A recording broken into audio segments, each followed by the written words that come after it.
Cultural heritage can be defined as what a generation passes on to the next. In this sense, events of historical significance are part of the wider category of intangible cultural heritage. Different mediums can be used for the conservation of this heritage, such as memorials, archive videos, and films.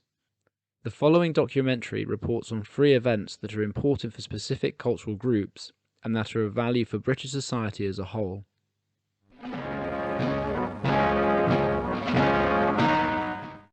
The suffragettes fought for women's right to vote. Their struggle is considered a significant historical moment in the story of women's empowerment and has since been part of Britain's cultural heritage. Whilst they are now widely recognised as heroes, in their day they were often demonised as anarchists and terrorists. In the UK, suffragettes were imprisoned and, when on hunger strike, force-fed. They resorted to protest and property damage. In 1918, women over 30 won some rights, but it was not until 1928 that women over 21 could vote. Women's participation in the war economy between 1914 and 1918 contributed to this victory. The following archive video from 1968 celebrates the 50th anniversary of women's right to vote and reports on the unveiling of the Pankhurst Memorial in London in 1930. Emmeline Pankhurst was a leading figure of the suffragettes. The war to win the right for women to vote had been waged for over 60 years. Now we celebrate the 50th anniversary of their victory. But the cost of that victory was counted in public ridicule, imprisonment, even death. Emily Davison was killed when she threw herself under the King's horse in the Derby of 1913.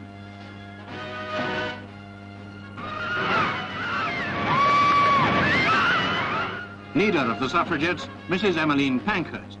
She died 10 years after the achievement of votes for women. Here a statue to her memory is unveiled in 1930.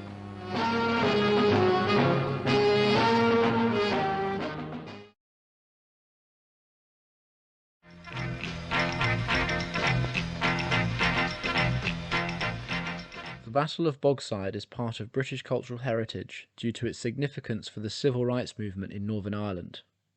In 1921, Ireland was divided in 2. The south of the island became an independent republic, whilst part of the north remained in the UK. Since then, tensions between pro-British Protestants and pro-reunification Catholics have endured. Catholics faced discrimination in jobs and housing, and in the late 1960s began to protest. The following archive video reports on the Battle of Bogside, which happened in Derry. The violent riot opposed Protestants and Catholics as well as the police of Northern Ireland.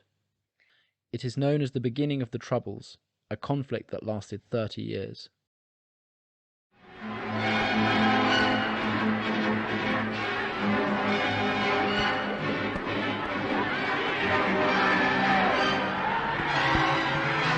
One of the most disturbing and dramatic aspects, with significance far beyond the Battle of Bogside, was the intervention of the Prime Minister of the Irish Republic.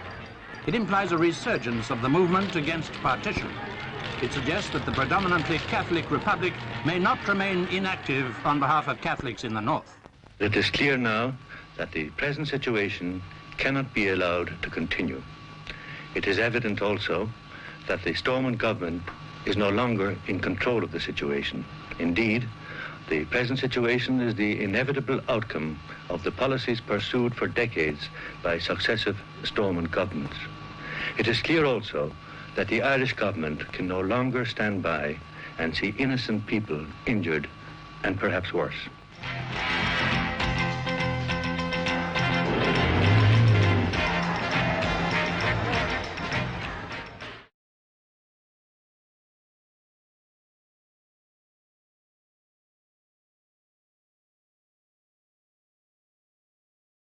In 1984, LGBTQ+ activists and miners on strike formed an alliance against pit closures.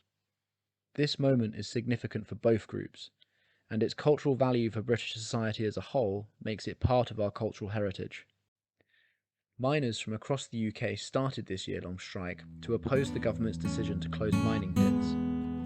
The Prime Minister, Margaret Thatcher, strongly opposed the strike as a way to reduce the power of trade unions and continue imposing austerity measures.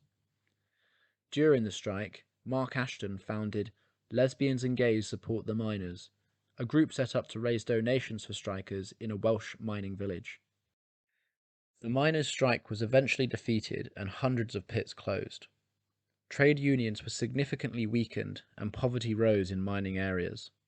Thanks to LGSM's campaign, the strike can also be remembered as a turning point in the progression of LGBTQ+ rights in the UK. Miners' labour groups began to support and participate in various gay pride events throughout the UK. The following video comes from a documentary made by LGSM about the campaign. I don't think the miners, certainly in the Welsh Valley that we went to 12 months ago, would have imagined that they would have had in their community the largest single donating group as a gay group, a gay and lesbian group. I think they would have just laughed.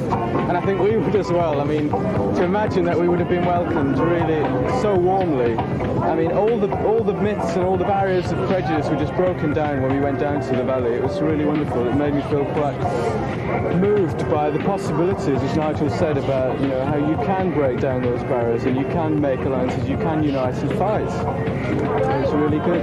It's not just about defending the miners, it's about defending the right to organise.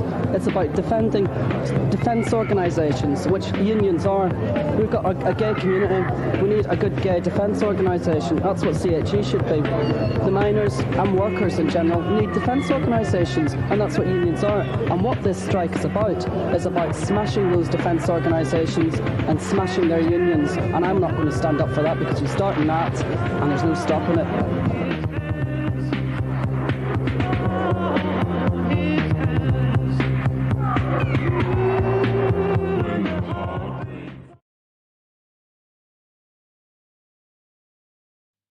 Beyond buildings, castles and food, British cultural heritage is comprised of many intangible assets, people and movements that have changed cultural norms and shaped our society.